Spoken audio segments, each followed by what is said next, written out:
Hello to all, welcome to Ohio This Side channel and welcome to my video. Let's start to the video. आज मैं communication topic पे बात करना चाहती हूँ. कम्युनिकेशन बातचीत होता है, सभी को पता है कम्युनिकेशन बातचीत होता है. अगर कम्युनिकेशन नहीं हो तो क्या हो सकता है. लाइफ और विल वर्कआउट. क्या लगता है आप लोगों को, लाइफ काम करेंगी या आपको क्या लगता है कि लाइफ बिना कम्युनिकेशन के चल सकती है या वर्ल्ड चल सकता है? नहीं, ऐसा नहीं है. क्योंकि अगर हम बात करें टेक्निकल टर्म्स में, नेटवर्किंग आता है जहाँ पे कम्युनिकेशन फैक्टर्स आते हैं. ऐसे ही रियल लाइफ में कम्युनिकेशंस आता है, जो कि कम्युनिकेशन 4 मेन पॉइंट्स पे डिपेंड करता है, जो कि है LSRW, जो कि listening, S speaking, R reading and W writing. सबसे पहले लिसनिंग में कितना प्रायोरिटी रखते हो कि लिसनिंग आपका अच्छा है तो ऑटोमेटिकली स्पीकिंग अच्छा होगा, क्योंकि आप जब सुनोगे राइट तो बोलोगे भी राइट, और इससे कम्युनिकेशन बैरियर आएगा ही नहीं. मैं तो यही सजेस्ट करने वाली हूँ कि आप ना लिसनिंग को बिल्कुल ही प्रायोरिटी लो और स्पीकिंग को थोड़ा लेस प्रायोरिटी दो, क्योंकि स्पीकिंग आपका सही हो सकता है बिना इतना प्रैक्टिस करे, क्योंकि आप जब सही सुनोगे तो सही बोलोगे ही. अगर आपसे क्वेश्चन पूछते हैं how do you leave your life, so you can say elaborate that my life is this I am doing this things and this things, that's it. Because आपने राइट क्वेश्चंस, बिकॉज आपने सही तरीके से सुना है और सही तरीके से आप रिस्पॉन्स भी कर रहे हो, तो कोई बैरियर नहीं आता यहाँ पे कम्युनिकेशन में. लिसनिंग आपका जब अच्छा हो जाएगा तो स्पीकिंग ऑटोमेटिकली अच्छा हो जाता है. लेकिन हम अच्छे कम्युनिकेटर्स कैसे बन सकते हैं?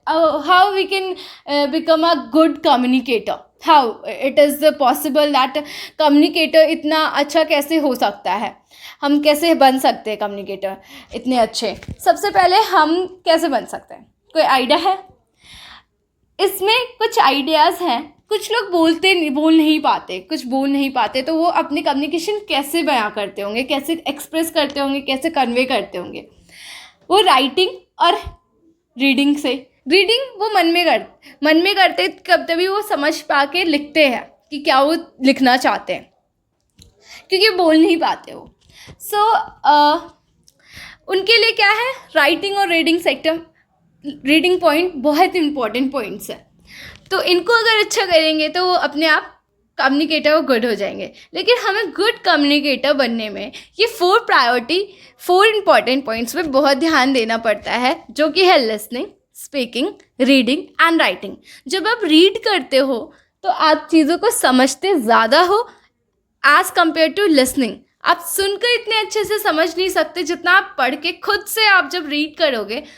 अगर लेट इट सपोज आजकल की तो टेक्नोलॉजी की दुनिया है, वर्ल्ड है, तो हम उसमें क्या करते हैं, हमें 2 कंटेंट मिल जाता है. एक तो listening, book sections online availables हैं, ऐप्स है जहाँ पे आप जाके ऑनलाइन बुक्स पढ़ सकते हो. एक खुद जो ट्रेडिशनल तरीका है, बुक बाय किया और पढ़ा खुद से. एक तरफ आप सुन रहे हो with the help of audio books and एक तरफ आप खुद से रीड कर रहे हो और खुद ही कंज्यूम कर रहे हो, मतलब खुद ही आप पॉजिटिवली कंज्यूम कर रहे हो, चीज़ों को समझ रहे हो. तो ऑडियो बुक से क्या होता है, आप जो भी ऑडियो बुक से सुन रहे हो ना, तो उस ऑडियो बुक्स में ये होता है कि आप कह लो कि यहाँ पे 60% आप अच्छा कर रहे हो और यहाँ पे आप 70% अच्छा कर रहे हो. ऐसा क्यों? क्योंकि ऑडियो बुक्स में आपका जो कंसंट्रेशन मेमोरी है, मेमोरी के अंदर मेमोरी एकाग्रता से हम मेमोरी को और अच्छा कर सकते हैं. तो कंसंट्रेशन यहाँ पे मेन रोल प्ले करता है. तो कंसंट्रेशन में क्या होता है, आप जिस चीज़ को कंसंट्रेट कर रहे हो, आप ऑडियो बुक्स में सुन रहे हो, आपका कंसंट्रेशन अगर हट गया तो ऑडियो बुक्स में आपने कुछ पॉइंट्स, सेंटेंसेस मिस कर दिए या कुछ पैराग्राफ मिस कर दिया, क्योंकि आप सो भी जाते हो, ऑडियो बुक्स पढ़ के सो जाते हो.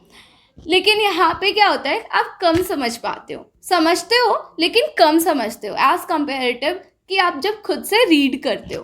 रीड करने में क्या होता है, आपका हर एक वर्ड पे अटेंशन जाता है तो आपके अनकॉन्शियसली, सबकॉन्शियसली एंड कॉन्शियसली वो वर्ड आपके ब्रेन में चला जाता है. एंड वो पूरे दिन रिफ्लेक्ट एंड मेमोरी याद आती रहती है, आपने क्या पढ़ा है, क्या कन्वे मिला है, क्या पास थ्रू हुआ है, वो आपको रीडिंग से आती है। तो आप अगर पढ़ रहे हो तो खुद से पढ़ने की कोशिश करो। 1 page 1 a day it's enough for starting purpose. अगर आपको ये भी ज़्यादा लग रहा है तो 1 पैराग्राफ पढ़ना स्टार्ट करो and you will become a very good communicator. And जब आप कम्युनिकेटर अच्छे रहोगे तो आप नोटिस में सबसे ज़्यादा आओगे। और नोटिस में आने का मतलब ये नहीं है कि आपको बिल्कुल ही ये है कि नोटिस में आना है, ऐसा कुछ नहीं है। आप पर्सन भी, गुड पर्सन भी बनते चले जाओगे। तो यहाँ पे आपको लिसनिंग पे ध्यान देना है एंड रीडिंग पे ध्यान देना है। लेकिन आप राइटिंग सेक्शंस को क्या सोचते हो अपने तरफ से, कमेंट में ज़रूर लिखना, क्योंकि राइटिंग सेक्शन भी इम्पॉर्टेंट प्ले करता है। क्योंकि आप जब लिखते हो तो वो ऑटोमेटिकली अनकॉन्शियस माइंड में चली जाती है। और जब आप लिखते हो तो आप अपने हैंड को मूव कर रहे हो, मैकेनिकल वर्क कर रहे हो, मैकेनिकल एनर्जी लगा रहे हो लिखने में। तो लिखने में जब आप एनर्जी लगाते हो तो आपके माइंड में आराम से, जब आप लिख रहे होते कोई भी चीज़ आराम से याद हो जाती है और समझ आ जाती है कि यार कह क्या रहे हैं, ये टॉपिक बता क्या रहा है। तो इससे आपका राइटिंग बढ़िया हो सकता है। तो आप ये 4 पॉइंट पे जब आप ध्यान दोगे तो आप बहुत अच्छे कम्युनिकेटर बन जाओगे एंड सब लोग आपको सुनने की पूरी कोशिश करेंगे और ध्यान से सुनेंगे। लेकिन मैं यहाँ पे कुछ ऐसी टेक्निक बताना चाहती हूँ जो कि आपको बहुत हेल्प करेगा। सबसे पहले आप जब सुबह उठोगे तो आपकी मर्ज़ी है कि आप बुक पढ़ना चाहते हो, प्रेफर कर रहे हो या नहीं कर रहे हो, लेकिन आप सेल्फ टॉक ज़रूर करना सुबह को उठ के। फर्स्ट है सेल्फ टॉक। सेल्फ टॉक जब आप करोगे, आप क्या किसको किस तरीके से कन्वे करना चाहते हो तो सेल्फ टॉक करो। इससे बेटर हो जाता है। जब आप कन्वे करना चाहते हो वो सामने वाला इंसान आपकी बातें, सारी चीज़ें उतनी ही सुनता है जो आप कहना चाहते हो, उतना ही समझता है जो आप कहना चाहते हो।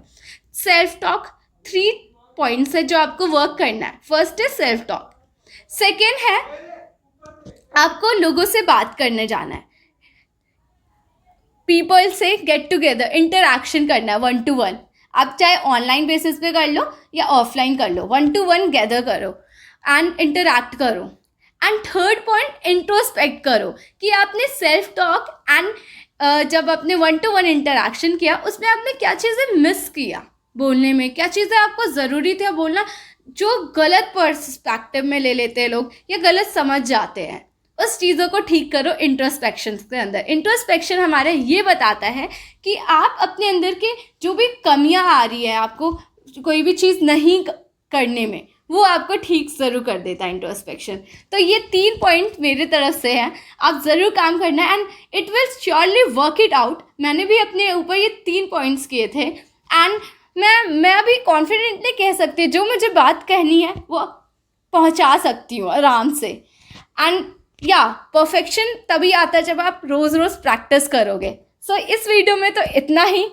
मेरे साथ बने रहना क्योंकि नेक्स्ट टॉपिक आपके लिए बहुत इंटरेस्टिंग आने वाला है। लाइक एंड सब्सक्राइब ज़रूर करना क्योंकि मैं बात करने वाली हूँ आप लोगों से आपकी इंटरनल प्रॉब्लम्स के बारे में। मेरी इंटरनल प्रॉब्लम्स को मैं अपने तरीके से शेयर करूँगी एंड अपने तरीके से वो सॉल्यूशन प्रोवाइड करूँगी जो कि आपके लाइफ में डेफिनेटली वो हेल्प करने वाली है।